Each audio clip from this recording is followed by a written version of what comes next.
Holy of Holies or the King of Kings. It's a Hebrew way of saying the greatest thing. So this is the greatest song of all songs. Then we're told in the first line that this Song of Songs is of Solomon, which could mean that he is the author. His name does begin the book, after all. But as you read the poems, you discover that the main voice is that of a woman called the Beloved. And while there is also a male voice, it does not seem to be Solomon's. Solomon is mentioned a couple times in the poems, but he's never a speaker. And you do have to admit, Solomon is a very odd candidate as the author of this book, given the fact that he had 700 wives. For the lovers in the Song of Songs, they are the only ones in the world for each other. So the of Solomon likely means in the wisdom tradition of Solomon. He was known for his wisdom, his poetry, his love of learning about every part of life. And Solomon became the father of wisdom literature in Israel. And so his legacy is here carried on through a collection of love poems that explores the human experience of love and sexual desire. The opening poem introduces us to the basic theme of this book. We hear the voice of the young woman who delights in her man, a shepherd. Now, she's not married to him yet, but it becomes clear that they're engaged and they cannot wait to be together.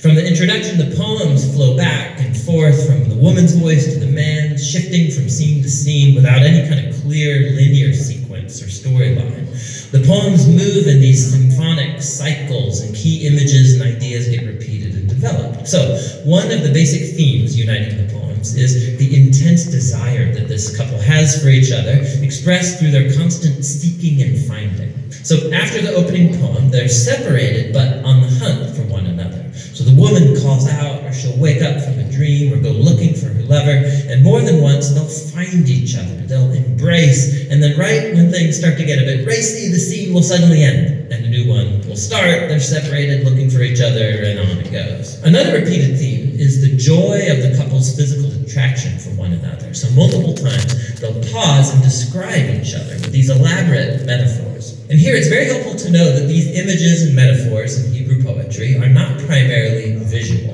If you try and paint a picture of these people based on the metaphors, you will end up with something that looks very, very strange. What you're supposed to do is reflect on the meaning of these images as they relate to the man and the woman. So you'll read through the poetic cycles, and the tension will keep building in their desire and joy and attraction. And this spiraling repetition is a poetic way of heightening and focusing on the mystery and power of sexual love.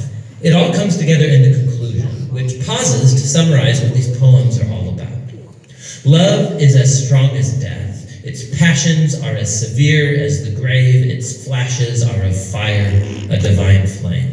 Many waters cannot extinguish love. Rivers cannot sweep it away. If one were to give all the wealth of one's house for love, he would be utterly scorned.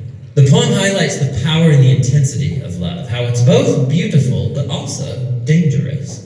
Like fire, love can destroy people if it's abused, or be life-giving if it's protected. Ultimately, love expresses the insatiable human longing to know and be fully known and desired by another. Love is one of the most transcendent and mysterious experiences in human life, and as a part of the Bible's wisdom tradition, this book says it's a gift from God. After this, there's an odd poem about Solomon trying to do what the previous poem just said was impossible, to buy love. The woman rejects Solomon's offer, and then the book concludes with the man and the woman. They're separate once more on the hunt for each other.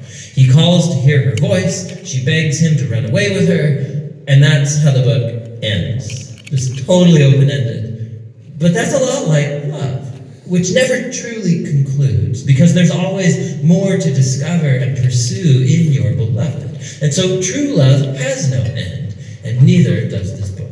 Now, through history, the big question raised by the Song of Songs is, what on earth is love poetry doing in the Bible?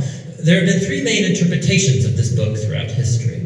In Jewish tradition, it's been read as an allegory, each character a symbol. So the woman is Israel, the man is God, and their love is a symbol of the covenant between God and Israel made at Mount Sinai and the giving of the Torah. This view flowed into the Christian tradition, but the characters were swapped. So it's about Christ's love for his people, the church. And this interpretation was inspired by Paul's words in Ephesians 5, that a Christian husband's love for his wife is a symbol of Christ's love for the church. What's interesting is that in the last 100 years, archaeological discoveries among Israel's ancient neighbors in Egypt and Babylon has turned up all kinds of ancient love poetry that's very similar in language and imagery to the Song of Songs. We see that love poetry was a meaningful part of Israel's cultural environment, which has led most scholars today to view the Song of Songs as what it presents itself to be, an arrangement of Israelite love poetry reflecting on the divine gift of love.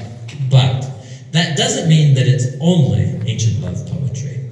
There's a key feature of these poems that sticks out when you read them as a part of the Old Testament, and that's the overwhelming use of garden imagery. There are powerful echoes of the Garden of Eden and the idyllic scene between the married couple in the early chapters of Genesis. So the image of the man and the woman, naked and vulnerable, but completely unified and safe with one another, this resonates in the background of the Song of Songs. It's as if in these poems we are witnessing the love of a couple whose relationship is untainted by selfishness and sin.